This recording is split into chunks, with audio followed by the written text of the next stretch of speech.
Boomerangs, bombs, dungeons, magic swords, puzzles, and green tunics. Welcome to The Legend of Zelda.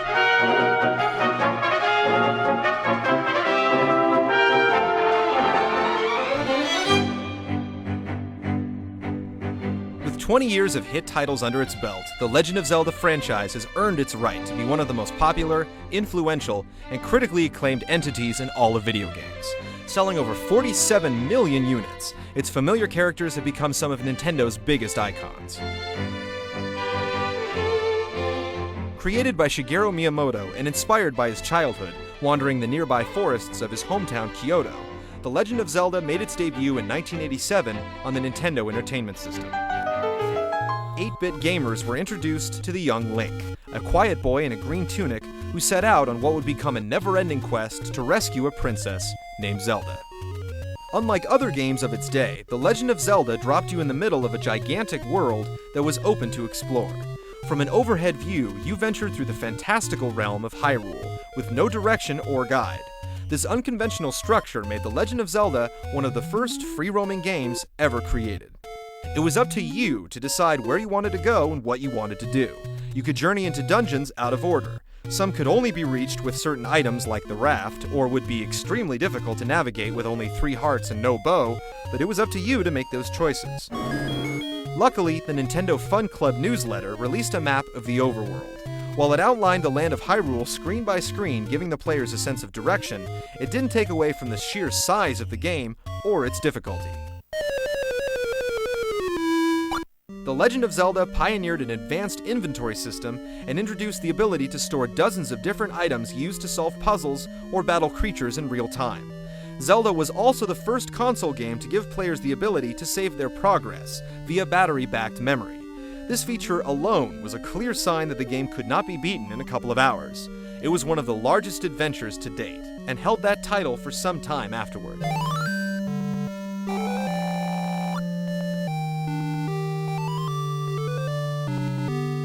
After you explored all of Hyrule, found the magic sword, beat all the dungeons, collected the pieces of the Triforce, defeated the evil Ganon, and rescued Princess Zelda, you had basically beaten the game. But the artists behind Nintendo's first RPG went above and beyond, adding a second quest. Instead of requiring you to play the same game twice, it slightly altered the overworld and dungeons to make them even more challenging. Not only did Zelda's gameplay set new standards for the genre, but its music was unlike anything anyone had heard before on the NES. 2 decades later, it's still one of the most recognizable music cues in all of video games. Even other Nintendo titles like Mario and Metroid have lost their inaugural themes over time, but every Zelda adventure ever made has featured this trademark anthem. All of these polished elements came together in a divine synthesis that can only be rivaled by the joining of the almighty Triforce. The original Legend of Zelda has been copied and imitated time and time again, but few have succeeded in making a game of its caliber, or spawning a franchise as emotionally revered. The following year, Nintendo released Zelda 2: The Adventure of Link. It's still the only game in the series to drop the Legend of Zelda title, and the only numeric sequel. Zelda 2 was a vastly different experience. It introduced more role-playing elements like experience points, and swapped the overhead view for a side-scrolling perspective. There were no rupees to collect either, which makes it unlike any Zelda game other than Four Swords Adventures. Zelda 2 was extremely difficult, largely due to the fact that you only had 3 lives, and once those were gone, you had to start all the way back at the tomb of the sleeping princess. The action-based platformer was not what a lot of fans were expecting, but then again, no Zelda game ever is. While considered the black sheep of the franchise due to its fundamental differences, Zelda 2 still introduced many groundbreaking elements that have stayed in the series. The Adventure of Link was the first time our young hero used magic, if his brand new magic meter was full, that is. The 8-bit sequel introduced the hammer, which would remain a necessary tool for Link to use against seemingly immovable objects. Zelda 2 also featured a highly advanced combat system, which created more dynamic battles with armed enemies. You had to outmaneuver their shields to land each strike while trying to block their high and low attacks. Even the non-playable characters were presented in a different fashion. Instead of standing still, hiding in a secret cave waiting to be found, they roamed the streets of their individual towns, wandered in and out of their houses, and played a much more important role in Link's adventure. Grand Theft Auto might have shocked the masses when it replenished your health for sleeping with strangers, but Link was apparently getting lucky 13 years earlier. The Legend of Zelda and Zelda 2: The Adventure of Link were two of the most popular games on Nintendo's entertainment system. They solidified Link as one of Nintendo's go-to heroes, and spawned toys, breakfast cereals, and even a televised cartoon. Well, excuse me, princess. Be sure to catch part 2 of our Legend of Zelda retrospective as we take a look at Zelda on the next-gen console, the Super Nintendo, and go handheld on the Game Boy for Link's Awakening.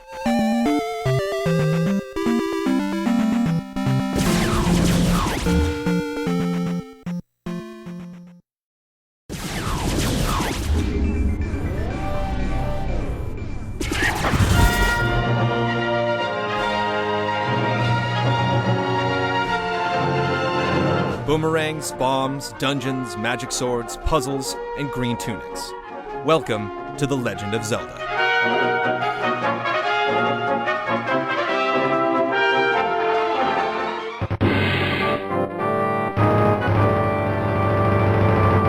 After Nintendo had players around the world placing the Japanese 8-bit home entertainment system next to their VHS and cassette players in the mid to late 1980s, a new decade began, and with it, a new era in video games. Nintendo's next-gen contribution to the American market was the Super Nintendo in 1991.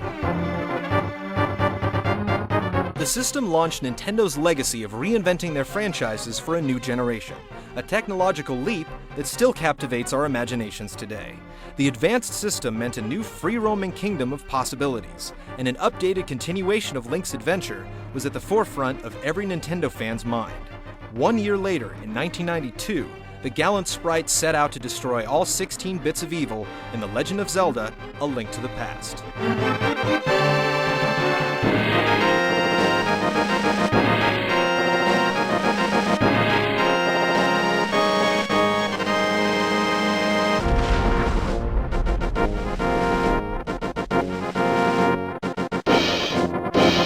4 years after the side-scrolling Zelda 2, Nintendo returned the series to an overhead perspective, one that added exquisite detail and a bright polish to the original adventure.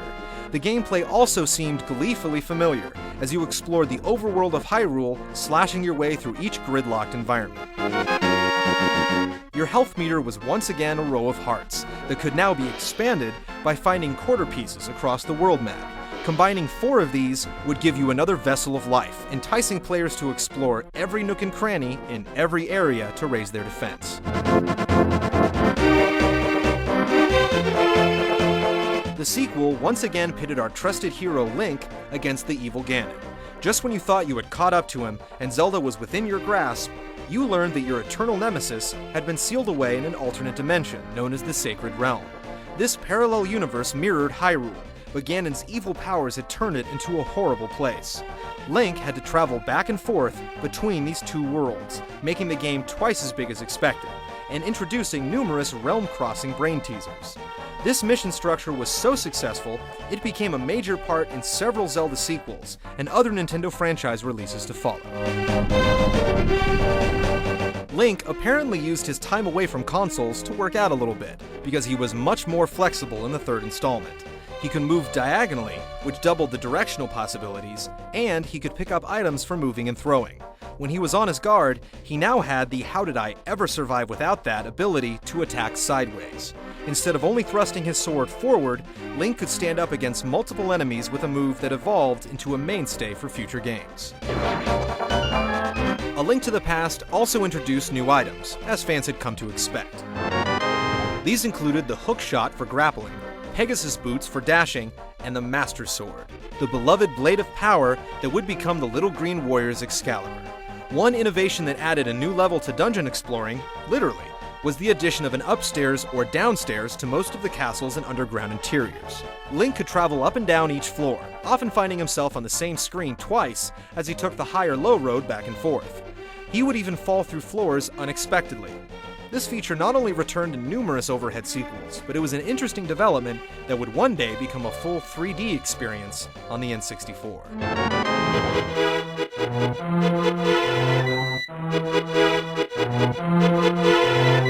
After scaring a few loyal followers with Zelda 2, A Link to the Past was everything they dreamed a true Zelda sequel could be, and more.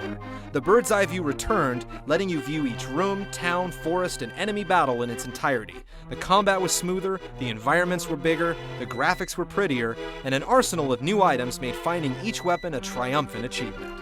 Needless to say, the game was a smash hit. Adored by fans and critics, A Link to the Past held Nintendo Power's #1 spot on the top games list for over 5 consecutive years. Before Nintendo set to outdo themselves again, they moved the series to their first handheld device, the black and white Game Boy. It was not the first RPG to appear on the Pocket system, but it did give the developers license to move the series into unexpected directions, in The Legend of Zelda: Link's Awakening.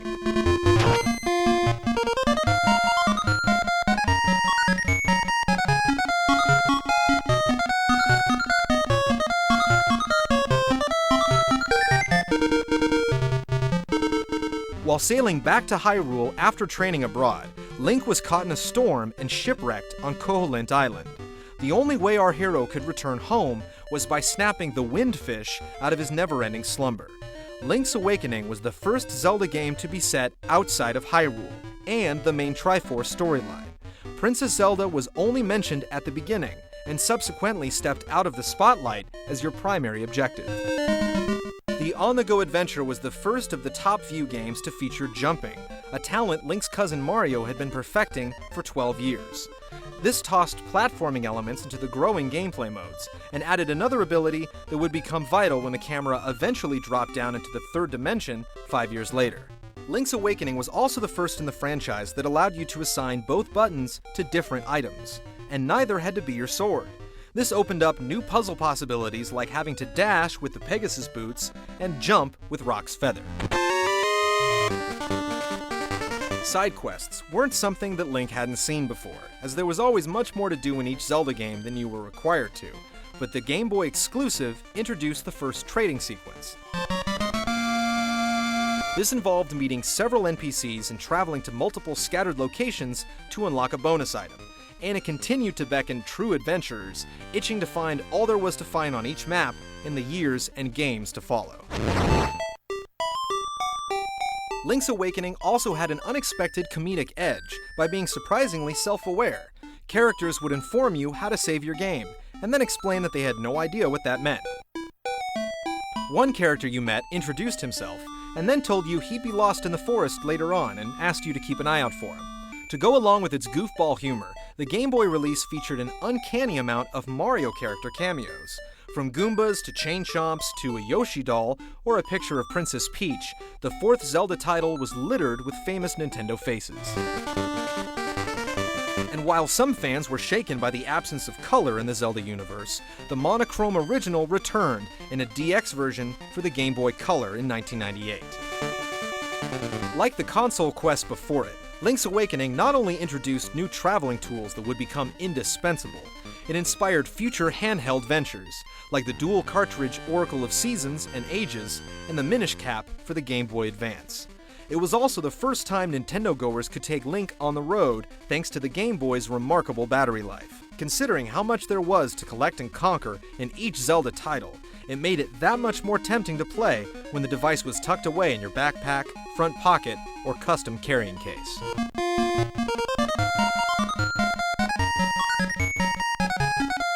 We're nearing our halfway point in our journey through the history of Hyrule.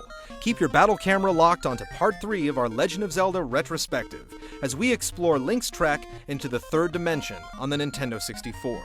It was there that he starred in what many consider to be the best in the series, and one of the finest video games ever made, the Ocarina of Time, as well as its controversial time-traveling follow-up, Majora's Mask.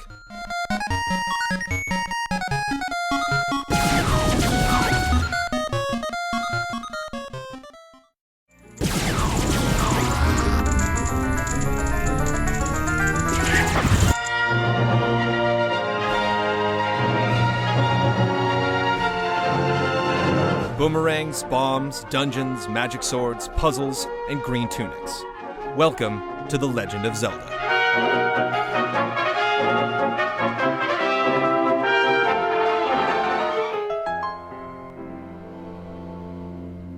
While the late 80s and early 90s were quite good to Link, the mid-90s were like Ganon's sacred realm for Zelda fans, empty and miserable. Nintendo was busy developing a CD-ROM add-on for the Super Nintendo with Sony, but soon broke the contract to join with Philips. Sony went on to create the PlayStation, and Nintendo eventually dropped the add-on project altogether. However, while partnering with Philips, Nintendo let them borrow the rights to the characters Link, Zelda, and Ganon.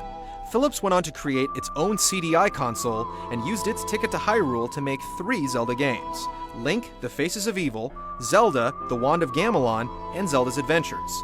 Released throughout 1993 and 1994, these games were an absolute joke.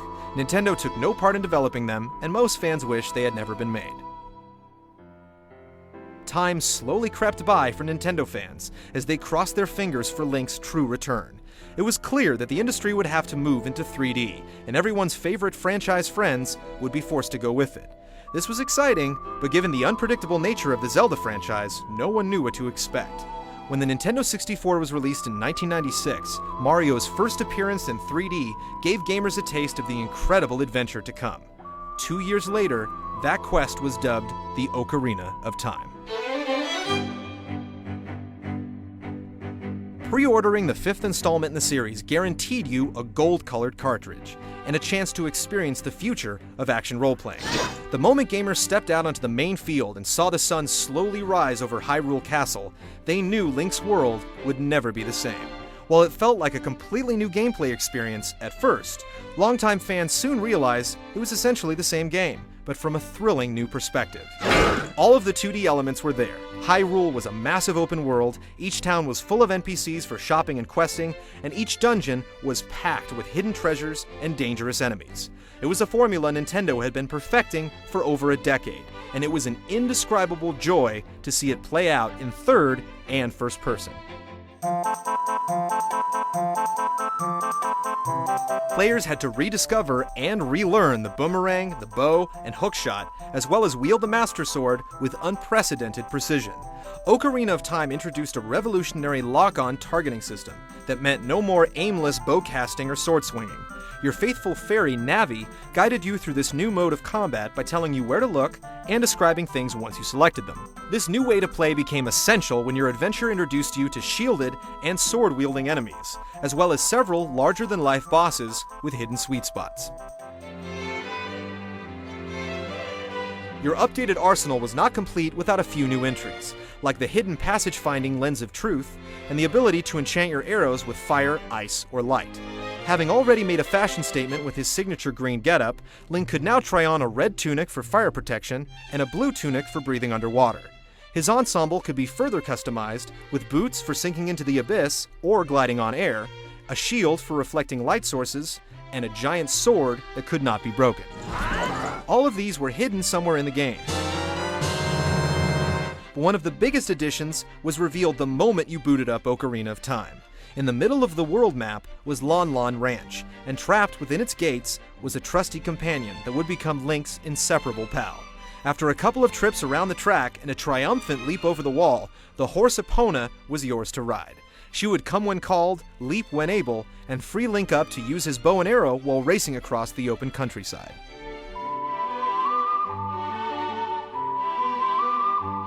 The most significant enhancement, and one that was pivotal to the core of the storyline, was the ocarina itself.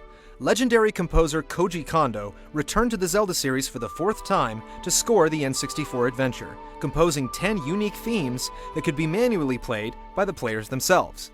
As Link encountered pivotal story characters, they passed down their knowledge in the form of a quick tune you could tap out using the yellow directional buttons. These infectious ditties served as the backbone for the game's brilliant musical score. While these tunes helped Link open doors, turn day into night, and even transport himself across the world map, uncovering the Master Sword led to the game's biggest surprise. After pulling the blade from its resting place, Link was trapped in a dimension that catapulted him right through puberty into adulthood. This plot shift changed everything from the weapons he could use, to the moves he could perform, to the places he could go. But no location he rediscovered in this apocalyptic future was the way he left it. In the time Link was gone, Ganon had cast his evil shadow over the land and tainted all who lived there, similar to his nefarious deeds in A Link to the Past. While Link could eventually travel back to the time he remembered, he would have to face off against an oversized future Ganon to stop him once and for all. While many expected the next Zelda title from Nintendo to exceed everyone's expectations, Ocarina of Time was truly a masterpiece. The graphics might not have been on a PlayStation performance level, and the water temple was absolute torture, but the balance in between all the quests the game had to offer was eternally gratifying. It remains one of the finest achievements in gaming.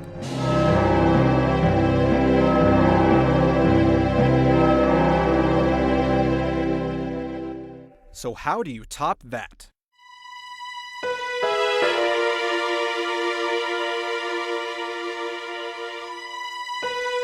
Following the endless critical success of the Ocarina of Time, including numerous perfect scores and Game of the Year nods from major gaming publications, Nintendo decided to guide the Zelda series through another sharp turn, one that a lot of fans found unsettling.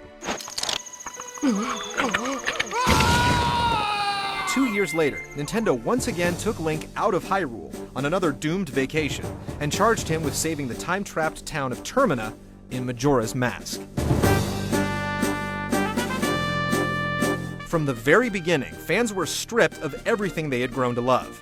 Navi was missing, Epona was stolen, even the Ocarina itself was ripped from Link's hands. To make matters worse, the evil Skull Kid turned Link into a Deku scrub, forcing players to get used to the game's biggest development. The sequel was all about masks, and the hidden power some of them possessed to transform Link into one of 3 different creatures: the aforementioned pedal-piloting Deku, a boulder-rolling Goron, and a wave-riding Zora. All of these races appeared in Ocarina of Time and other previous Zelda titles, but this was the first time Link could see through their eyes and use their unique abilities. Some of the dungeons required you to switch back and forth between them on the fly, creating puzzle opportunities even the Zelda Elite had never seen before. Ocarina also featured masks, but you could only carry a few at a time, where Majora had an inventory of 24 slots you filled in as you ventured on.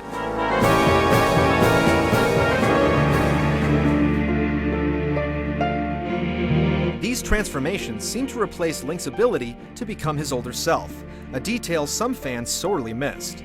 While there was no way for Link to travel into the future, he could eventually drop 3 days into the past again and again, a cycle that became Majora's unique method of storytelling. Playing by the clock meant you had a little extra pressure to complete your objectives, because if the cycle was left to finish, Clock Town and the world around it would be destroyed by the evil moon looming over the land. Those that were patient enough to relive the same 3 days over and over began to notice the subtle differences between Majora and Ocarina. While the Hyrule map in Ocarina was larger than the Termina map in Majora, Termina was much more detailed. NPCs weren't glued to the ground or aimlessly running around. They had a schedule, a purpose, and a story to tell if you dug deep enough. After you learned one character's secret, it added a twinge of familiarity when you saw them walking the same path again and again.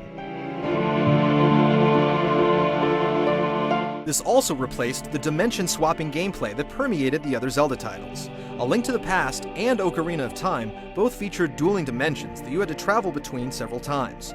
Termina was one big map and one huge world to save. You just had so many days to see it all. While Termina was not Hyrule by any means, it did share certain similarities.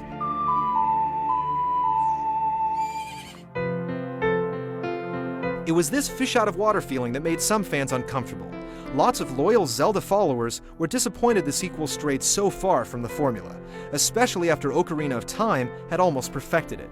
This is easy to think if you consider Majora's Mask a standalone sequel. As far as the story is concerned, it branches off into very bizarre and dark territory. While the subject matter suggested a more somber tone, the game seemed to be primarily about healing. All of your masked compatriots had their own custom healing song, and your objectives involved curing the land from the conditions that poisoned it. But from a gameplay perspective, the two Nintendo 64 titles complement each other beautifully. One brought the humongous land of Hyrule to life in two eras for the price of one, and the other sought to look closer at the world and the intricate characters living in it. Essentially, each one has what the other one doesn't, and many consider the sequel to be as exceptional as the original.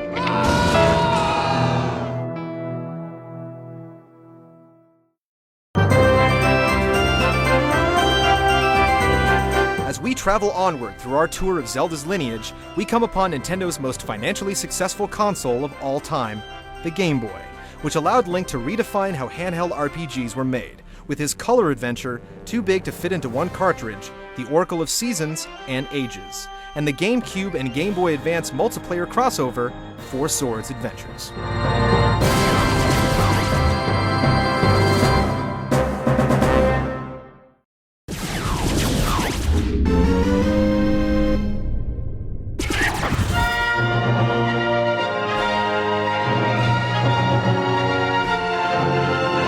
Boomerangs, bombs, dungeons, magic swords, puzzles, and green tunics. Welcome to The Legend of Zelda.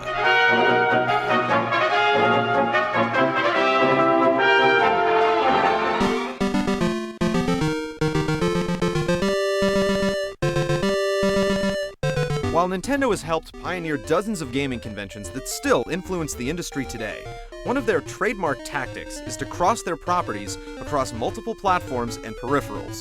Sometimes, this can lead to some superfluous purchases, but it can also introduce revolutionary ways to make an old formula feel like a completely new experience. After Link made his daring jump into the third dimension with two successful games for the Nintendo 64, Nintendo joined forces with Capcom to continue the fantasy franchise. Just months before they shipped their next home console, the GameCube, Nintendo added a true green to Link's tunic on the newly RGB upgraded Game Boy Color. Under the supervision of Miyamoto, Oracle of Ages and Oracle of Seasons were released on the same day in May of 2001. These dual handheld titles were originally going to be a part of the Triforce trilogy, where the two original NES games were to be revamped and included with one completely new game to finish off the acutely symmetrical package. This concept gradually evolved into an all-new trilogy-based project, where each game would represent a third of the Triforce. Unfortunately, it became extremely troublesome to link all three titles, using a brand new password system. Thus, this adventure set was pared down to only two games. Each would be able to stand on its own, but they could also be joined together by using passwords to transfer your progress. From a gameplay perspective, the two games also split the infamous Zelda formula right down the center. Oracle of Ages was primarily puzzle-based for the brain-teasing, labyrinth-exploring crowd, while Oracle of Seasons was more action-oriented for those who favored adventuring with the sword and bow. These quests were unique, but incomplete without the other if you wanted a true Zelda experience. And of course, the true ending to both games. Both the Oracle adventures started the same. On one of Link's frequent visits to the dimension-shifting, glistening gold relic in the Temple of the Triforce, presumably to make sure no one had stolen it again, he was voluntarily pulled into a portal that spit him out in either the world of Labrena or Holodrum. There, he met the Oracles, the singer Nehru or the dancer Din. Just as they introduced themselves to their unexpected guest, the General of Darkness, Onox, or the Sorceress of Shadows, Veron, kidnapped one of these newfound friends and threw their respective worlds off balance. Labrena's flow of time was disrupted, and Link would have to find the 8 essences of time to set it right again. To do this, he could travel 100 years into the past, and then back to the present, changing events and rewriting history as he made each trip back and forth. Huldrum's passage of seasons was adversely affected, and Link was required to wave a magic wand to alter the world between them, allowing him to access different areas. Huldrum's map was bigger than Labrena, but the Ages world was doubled up due to the alternate time periods. Fans could either choose the playstyle they preferred from two technically similar but thematically different journeys to Hyrule and beyond, or combine them for one of the most elaborate quests Link's ever quested. While they may be the two least played games in the franchise, they shared all the elements from their predecessors that make the series continuously impressive. 1 year later, Nintendo ported A Link to the Past to the Game Boy Advance, with a few cosmetic changes. Along with the SNES Classic, the cartridge also featured, for the first time ever, a multiplayer Zelda game, entitled Four Swords. While the game might have been thought of as just a bonus feature, it was a solid Zelda game. However, finding 3 friends with GBA to GBA adapters and copies of the game was another story. Luckily, in 2004, Nintendo released the Four Swords Adventures for the GameCube. The new version allowed one lone gamer to control all 4 little links by snapping them into one of 4 battle formations. The game was much more linear than any Zelda title before it, with no connecting overworld. It was clearly built as a party game or cooperative quest. Similar to how the Oracle twins did a cartridge crossover, Four Swords was designed to transfer data, this time between consoles, via a GameCube to GBA cable. A single player could complete the adventure with just a GameCube controller, but once another player jumped in, everyone needed their own Game Boy Advance to come along. Your perspective would shift from the TV to the handheld in dungeons, caves, houses, and other interiors. Four Swords also marked the return of Dark Link, a doppelganger the good Link faced in Zelda 2 and Ocarina, had adorable cartoon animation, several head-scratching zone-swapping puzzles, and a top-down perspective with polished lighting, characters, backgrounds, and special effects. Technically, it was the closest thing to a true Link to the Past sequel fans had seen since 1992. While these games might not have been as commercially successful as their gold-plated predecessors, they showcased Nintendo's willingness to try new things and experiment with their technology.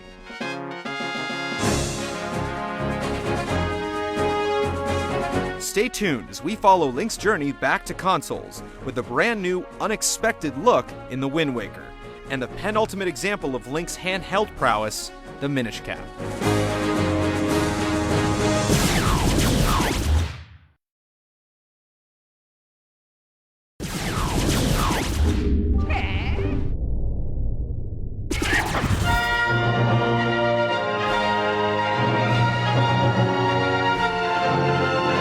Boomerangs, bombs, dungeons, magic swords, puzzles, and green tunics. Welcome to The Legend of Zelda.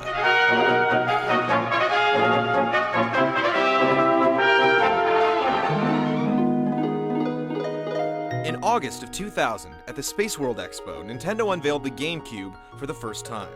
One of the demonstrations being shown was a battle between Ganon and Link, similar in appearance to the old Link and Ganondorf from Ocarina of Time. The brief technical tease lasted barely a minute, but its impact lingered for a full year. Fans could only speculate at what Miyamoto might have in store for the 4th generation of Zelda. Their wildest dreams were way off. The following year, Nintendo introduced gamers to a Link they definitely didn't recognize. It was quite a shock, and a move some longtime denizens of Hyrule felt was entirely in the wrong direction. Making his 10th video game appearance, the new Link was perhaps the youngest version of the adolescent hero that had ever been created. Miyamoto defended the decision to make a Zelda game for all ages, and redesigned the land of Hyrule to look like an interactive cartoon. From the sequel's first impressions, a lot of critics and gamers expressed serious doubts, especially since Sony was about to release the PlayStation 2, and Microsoft was well on their way to creating their first home console. Most of those reservations were put to rest when The Wind Waker was released in March of 2003. The ironic thing about the new art design was that it was initially criticized as failing to give the Zelda series the next-gen detail and expression they felt it deserved, when the Link in Wind Waker is arguably one of the most expressive video game heroes ever conceived. From his subtle eye movements to his jubilant exultations, he's also one of the cutest characters as well. To this day, few games have achieved this caliber of cel-shaded animation. The story took place hundreds of years after the Ocarina of Time. Hyrule now lay at the bottom of a deep ocean called the Great Sea. Legends of a boy in a green tunic, a buried gold relic, and an unnamed evil were passed down across the ages, vaguely explaining how the ancient land had been covered in water. To help instill the courage of the hero of time in their children, and continue their dream of his inevitable return, parents dressed their kids in green garb when they were old enough to begin their own adventures. Once Link got his emerald cloak and cap, he spotted his first damsel in distress, a pirate captain named Tetra. After the Helmarok King dropped her into the forest, Link discovered Tetra and her salty crew. but upon returning to the village, the giant bird reappeared and kidnapped Link's sister, Errol. With no choice but to travel to the Forsaken Fortress and rescue her, Link boarded Tetra's ship, set sail on the open ocean, and said goodbye to his home. The following breaking and entering sequence was the first time Link was forced to use stealth. You were always free to evade or avoid certain enemies, but this stony searchlight-smothered stronghold turned Link into Solid Snake, with tights.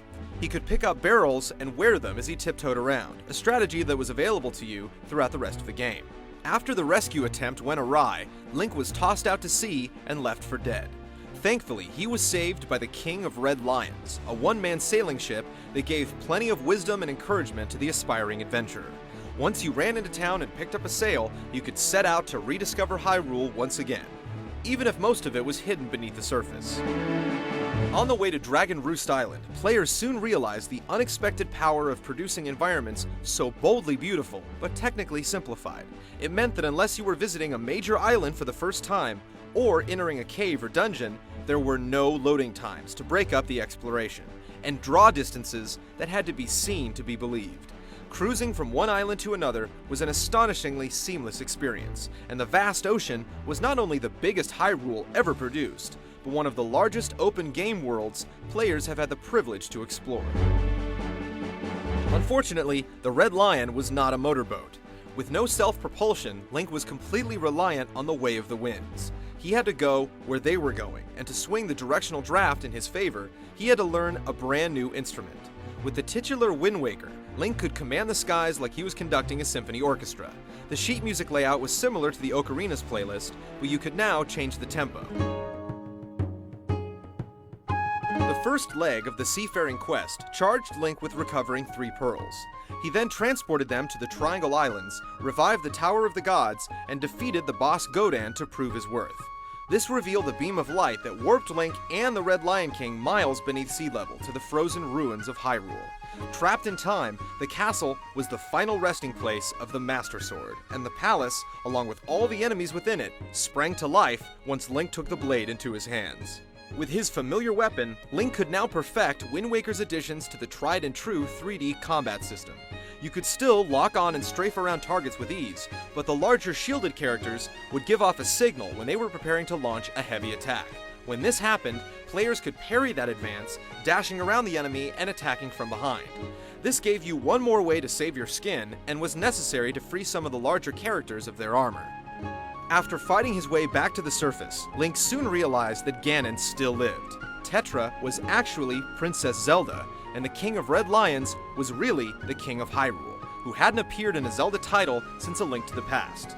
He helped Zelda form her Golden Wisdom Piece, informed Link of Ganon's villainous but predictable plan to steal the Triforce, and tasked the young lad from Outset Island to restore power to the depleted Master Sword, unravel 8 nautical charts, slowly revealing the location of the Triforce of Courage, and face Ganon once again. Upon giving Ganon another splitting headache, Hyrule finally succumbed to the pressure of the Great Sea. As Link and Zelda ascended to the surface, the King, Ganon, and the kingdom players had explored for almost 20 years disappeared beneath a torrential tidal wave. These events lead directly into the upcoming Phantom Hourglass for the Nintendo DS. Those who persisted through Link's first GameCube adventure had to stop at least once and marvel at its magnificence. Despite its relatively tame difficulty level, the sheer size of the world and the quest was enough to make the most dedicated fan sigh with exhaustion. The Wind Waker proved that each Zelda adventure will be far from what you expect, while showcasing hours of careful design and years of technical experience.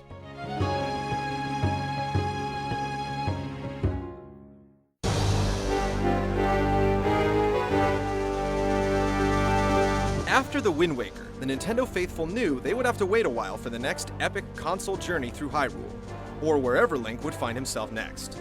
This time of darkness created another opportunity to release a handheld excursion into uncharted territory.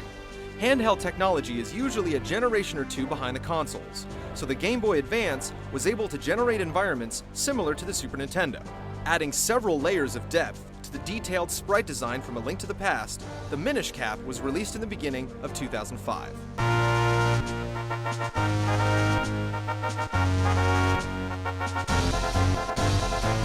Every 100 years, the Pickery, or the Minish as they like to call themselves, return to Hyrule and grant humans with magical gifts to commemorate the time when they saved the kingdom from imminent destruction. A Pickery festival is held to celebrate their arrival, along with a sword-fighting competition.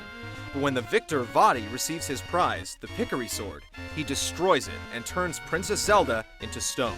The king and his royal counselor turn to Link, son of the local blacksmith, to bring her back to life. Like all the other portable Zelda journeys, the Minish Cap showed gamers a side of Link's hometown they had never seen before. Your perspective allowed you to look underneath the surface of Hyrule and discover each Minish environment. This miniature race was widely thought to be a fairy tale, but Link could witness the proof of their existence firsthand by shrinking himself at one of several Minish altars. The crafty little critters loved to hide things under objects, which explained why Link's been known to find random treasures underneath rocks or patches of green grass in each game. Near the beginning of the quest, Link was introduced to Ezlo, a bird-like creature closely resembling Link's green cap. Ezlo helped reduce Link's stature so that he could head out on his mission of microscopic proportions. The trials ahead included collecting and assembling multicolored kinstones, and discovering the 4 quarters of the broken Pickery sword to restore it to full 4-sword strength. Ezlo eventually revealed that he was Vaati's mentor, and they were both once Minish. Vaati stole one of Ezlo's wish-granting caps, transforming himself into a mighty sorcerer.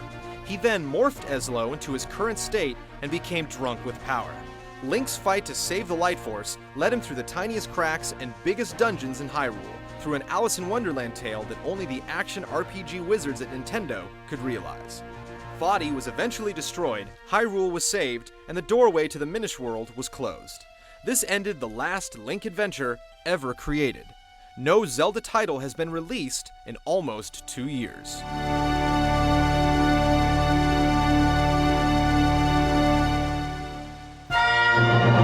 Join us next week for a complete tour through the lineage of The Legend of Zelda, and the conclusion to our 6-part retrospective.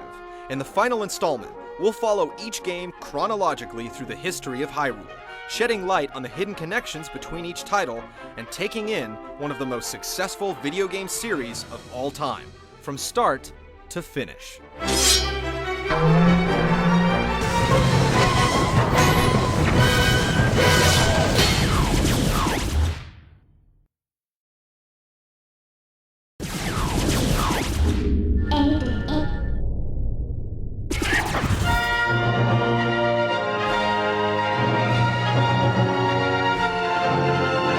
Boomerangs, bombs, dungeons, magic swords, puzzles, and green tunics.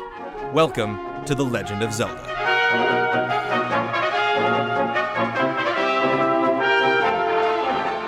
Warning: when discussing the history of Hyrule, very little can be considered absolute. Nintendo has yet to release an actual timeline of the events that take place within each Zelda title and how they connect. The following segment is our theory of how each game fits into Nintendo's grand scheme, if there even is one. We're not saying that this is the absolute answer, but our findings will hopefully open up a few ideas about Hyrule's past you may have never thought of before. Hyrule was created by 3 goddesses, Din, Nehru, and Foror. Once they created the fantasy world, they left it. All that remained in their wake was the Triforce, and the void that was created in the spot where they crossed dimensions. This became known as the Sacred Realm, or Golden Land to the inhabitants of Hyrule. All of this is told during a cutscene that plays partway through the Ocarina of Time. Several sages emerged out of the Hylian people. They constructed numerous temples, including the Temple of Time, and the Master Sword to protect the Triforce and the Sacred Realm. Before long, a war began amongst the races of Hyrule to find the Triforce, and it lasted for several ages. Eventually, the Minish grew sick of the never-ending conflict and created the Pickery sword. This weapon was given to Gustav, a soldier garbed in green, who used it to stop the Long War. Gustav was dubbed King of Hyrule, and the Pickery sword, or 4-sword, was placed in a pedestal. Every 100 years, a swordsmanship tournament would be held, and the winner would be permitted to touch the legendary blade. Most of this information was first revealed in the Minish Cap for the Game Boy Advance. A number of theories, including our own, consider Minish Cap to be the earliest game in the timeline.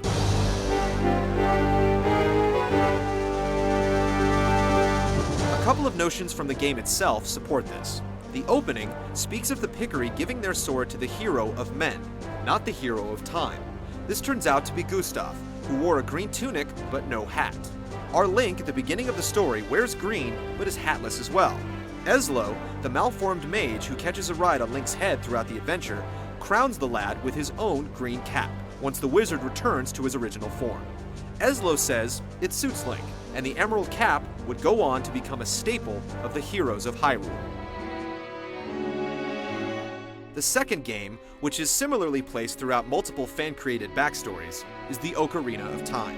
It seems to feature the first appearance of Ganondorf, as the King of Hyrule doesn't seem to know about his evil intentions. Ganondorf was busy searching for the entrance to the Sacred Realm so that he could wield the power of the Triforce and rule Hyrule.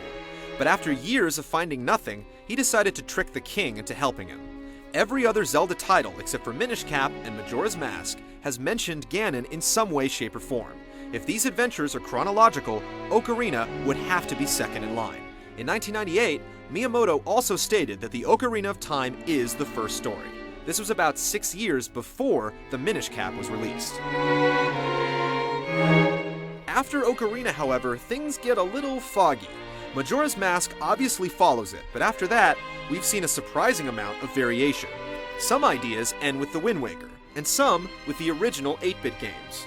The one we found to be the most compelling and confusing is the split timeline theory.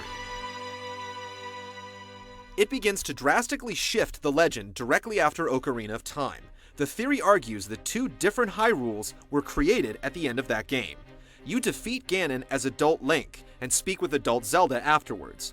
She wishes for Link to have a childhood, so she uses the Ocarina to send him back to before they met. This becomes Hyrule A, with Link and Zelda as children, before Ganon took over. Hyrule B is the world he left behind, where adult Zelda remained after Ganon had been defeated, and Link had been deleted. Meanwhile, in the past, young Link and young Zelda inform the king of Ganon's evil plans. Link then leaves Hyrule before the war breaks out, in search of Navi, who left him in the Temple of Time. This brings Link to Majora's Mask. After he saves Termina, Link attempts to return to Hyrule via the sea, but is shipwrecked, and begins the Game Boy adventure, Link's Awakening. Link's Awakening is rumored to be a dream. As it comes to a close, Link regains consciousness in the ocean, and the island has mysteriously disappeared. At the end, he battles a nightmare creature that takes the shape of Ganon. This reveals to him his deepest fear, inevitable future, or both. Link made his way back to Hyrule to discover that Ganon had won the war. Stripped of his equipment after being shipwrecked, Link had to collect his armor and weapons and stop Ganon a second time. This began the original Legend of Zelda for the NES. In Link's absence, the citizens of Hyrule moved north, which explains why the early overworld map didn't have any towns or castles. Ganon had eventually uncovered the Triforce of Power, and Zelda received the Triforce of Wisdom. Fearing Ganon would take her piece of the ancient relic, Zelda broke it into 8 pieces. Link eventually picked them all back up, destroyed Ganon, and became a hero once again. According to its manual, Zelda 2 takes place several seasons after Zelda 1. The sequel introduces Link to the actual Legend of Zelda, a tale many gamers have never heard before. A long time ago, the King of Hyrule's son learned about the Triforce and desired it greatly. An evil wizard informed the prince that his younger sister Zelda knew of its whereabouts. The two confronted Zelda, but when the princess refused to talk, the wizard forced her into a deep sleep.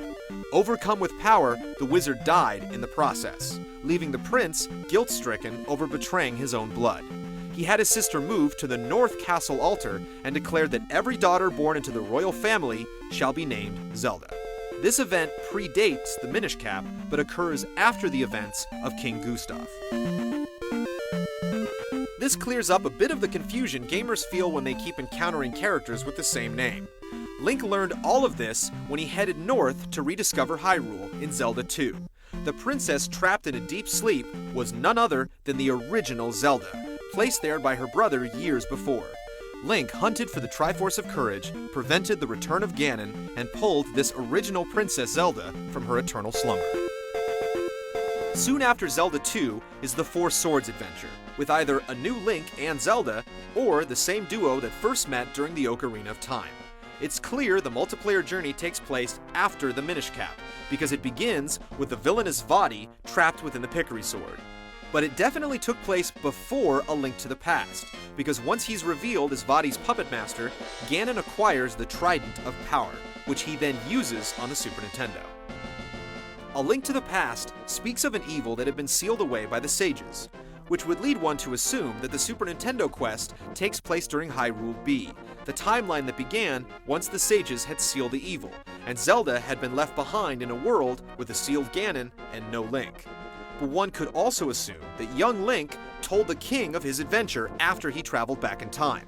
This tale would have ended with Ganon being destroyed, and could have been passed down as a legend and not a historical account, despite Ganon eventually winning the war. In issue 165 of Nintendo Power, Eiji Onuma, who was the assistant director on Ocarina and directed Majora's Mask, Wind Waker, Twilight Princess, and Phantom Hourglass, said, "If you think back to the end of Ocarina of Time, there were two endings in that game in different time periods. First, Link defeated Ganon as an adult, and then he actually went back to being a child. You could say that the Wind Waker takes place 100 years after the ending in which Link was an adult. So the story that's retold at the beginning of Wind Waker explains what happened to Zelda and Hyrule after Link disappeared in time. Ganon found a way to escape his prison and still possessed the Triforce of Power. Zelda's descendant, Tetra, still carried the Triforce of Wisdom, but the new Link was forced to rediscover the Triforce of Courage." Let's take a broad look at the picture we're attempting to paint. Minish Cap first, Ocarina second, then the timeline splits. There's Hyrule A, with Link and Zelda as kids warning the king of Ganon's evil plans, and parallel to that, Hyrule B, with a sealed-away Ganon, adult Zelda, and no Link.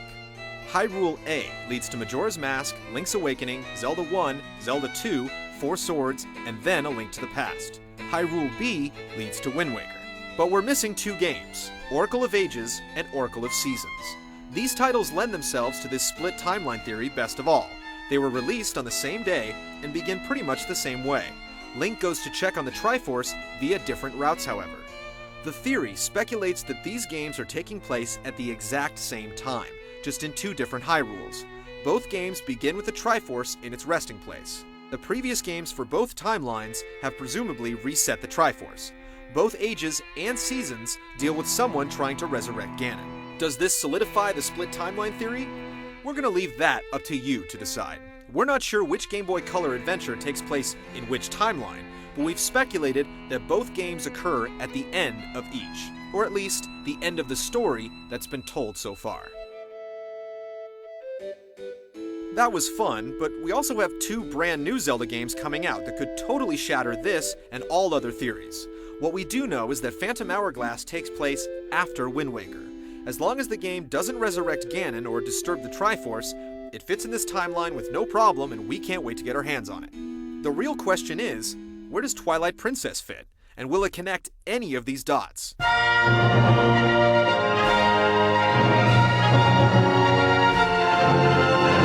Apparently, it takes place between Ocarina of Time and Wind Waker, which would set it in Hyrule B.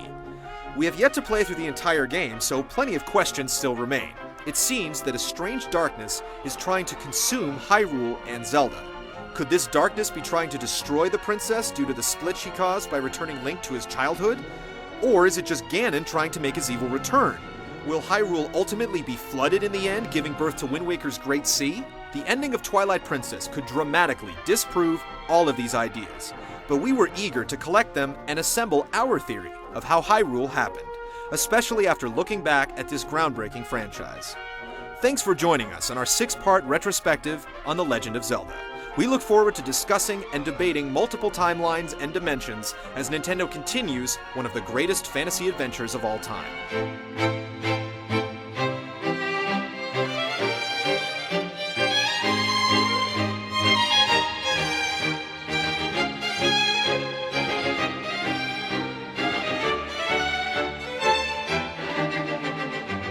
long as there's a Triforce, there will be a Zelda.